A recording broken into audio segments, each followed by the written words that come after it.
In this video, I will walk you through one example from a research article that will demonstrate how well-structured paragraphs, particularly strong topic sentences, can really create this sort of red thread throughout your writing. The example comes from a recently published study in Social Science and Medicine called Enhancing Hand Washing Frequency and Technique of Primary Caregivers in Harare, Zimbabwe, a clustered randomized control trial using behavioral and microbial outcomes. I made the PDF file of the full text available to you in supplemental course readings. To maybe get the most out of this video, I would suggest to just read the first 5 paragraphs of the article's introduction before continuing, because we'll look at them on the screen and sometimes the resolution isn't the greatest and the print is kind of small. So having some familiarity with the content would be helpful. So this is a good time to pause, go back to Blackboard, and check out under supplemental materials the PDF file. And it's just the first 5 paragraphs. Don't worry about the rest of the study. Of course, if you want to read it, be my guest.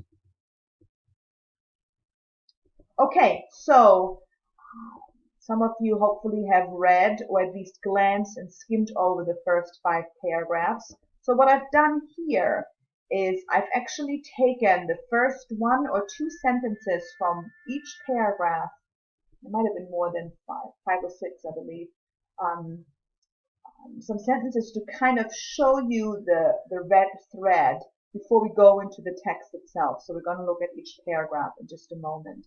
So the article starts off with, I'm sorry it's cut up on your screen I think a little bit, but it starts off with the sentence leading into the first paragraph. Diarrhea is one of the leading causes of child death worldwide, with the highest mortality rates in low-income countries, particularly in sub-Saharan Africa. So right, this first sentence tells me, okay, this is what's important. So children are dying, particularly in this area of sub-Saharan Africa. So I get already the context, the geographical context of the study, which I already know of, right, based on the title. Second sentence, consistent hand hygiene can prevent morbidity and mortality from diarrheal and other infectious diseases. So here's the solution. So the first sentences clearly set the tone for the whole article. And by the way, I have taken out the in-text citations in this example here, just not to have the text so cluttered. But if you've looked at the original, and you'll see a little bit later when we look at the actual screenshots of the article, there are lots and lots of references in here. So that's what science writers have to do, particularly when publishing in journal articles. So the next paragraph starts with the following sentence, bullet point 2 here. Social cognitive theories have predominantly been used to explain health behaviors. Among these, the risk, attitudes, norms, abilities, and self-regulations. Rana's approach has been successfully applied to gain a deeper understanding of the behavioral factors that steer frequent hand washing and to design and evaluate hand washing behavior change interventions. So some of the language is a little bit complex here or convoluted, not surprising for a research article and not the worst I have seen. So we'll look at some of strategies how to maybe, we could have spruced up these sentences a little bit later in the class. But in general, it's a pretty clear understanding. And the one thing I want to point out here as well in the previous video on paragraph structure and topic sentences, and probably in some of the readings, it always talks about the topic sentence for each paragraph. But sometimes the first 2 sentences of a paragraph really set the tone. So it's not just always the very first one. You have to cram it all into one. So keep that in mind as well. So here, we needed both sentences to kind of really give us a context. So what this beginning of this paragraph tells me is that these researchers are using this Rana's approach as one of their approaches in their study. And there's more detail to follow, which we'll look at later. Next paragraph starts with, in this study, we first identified, actually, I think this might be the end of this paragraph. The second paragraph ends with this statement. In this study, we first identified the behavioral factors which steered hand washing behavior in the target population and, based on those findings, designed the campaign to target only the behavioral factors actually relevant in the target population. So very clearly the authors give me an idea here what they're doing. And I want you to notice the active language we first identified. So it's very clear who's doing what. And this is a very common strategy in journal article writing in science and healthcare related fields.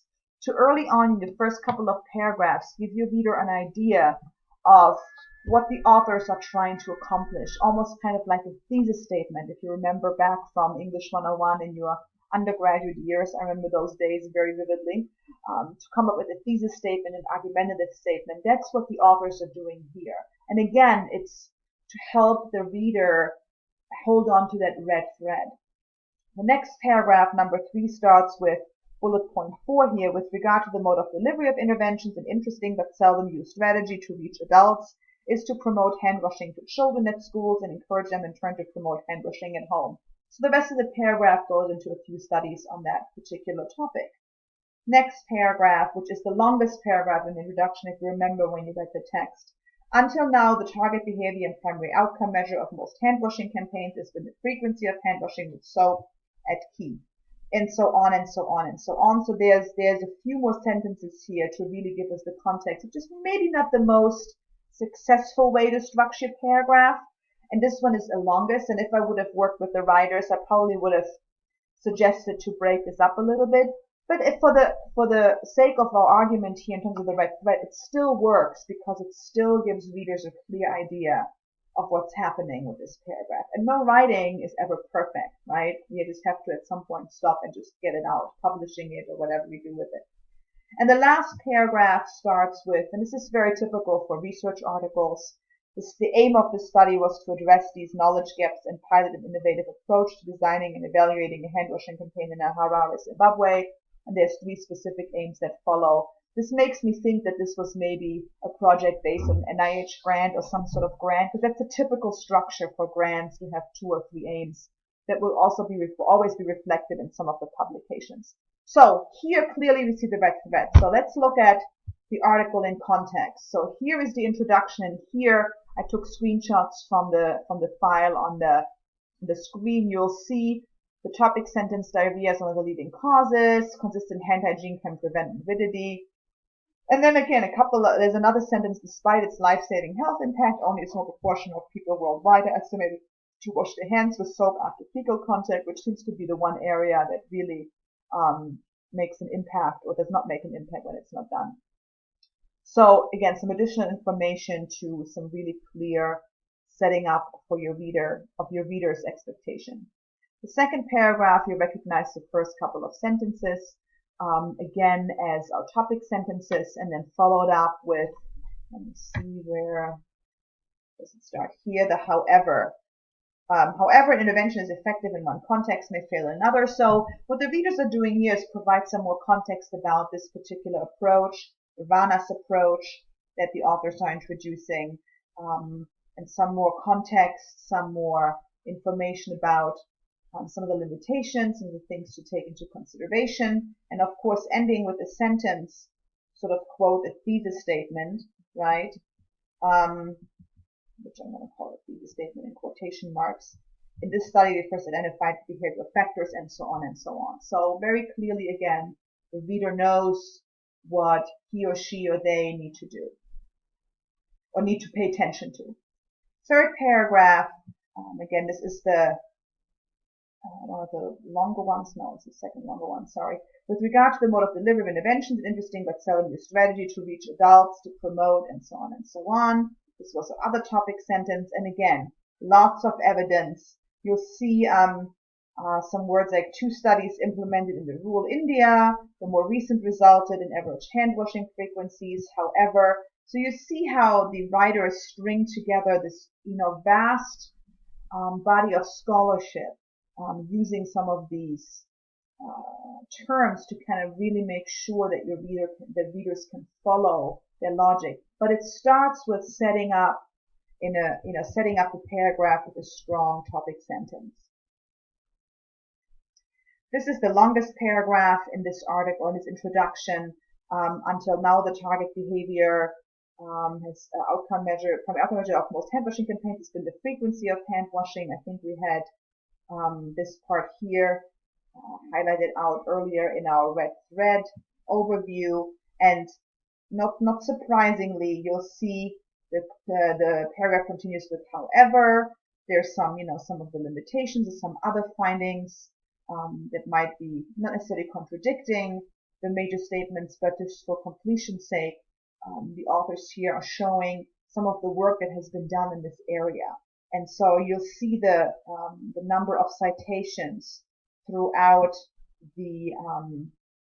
this paragraph. And again, other little things like further, mark, an additional idea, consequently, it's a summary statement. That's a good summary statement. It remains uncertain whether changes in hand washing technique also resulted in an improvement in hand washing effectiveness. So again, carefully constructed paragraph. Again, I felt this paragraph was probably a little bit too long, but again, it works well. It's just a lot of information. But in the grand scheme of things, introduction is fairly short, and the authors do a wonderful job, again, with some really clear topic sentences here in setting up the paragraph really well for their readers. And in the last paragraph of the introduction, the aim of the study was to address these knowledge gaps and pilot this approach, yada yada, in Harare, Zimbabwe.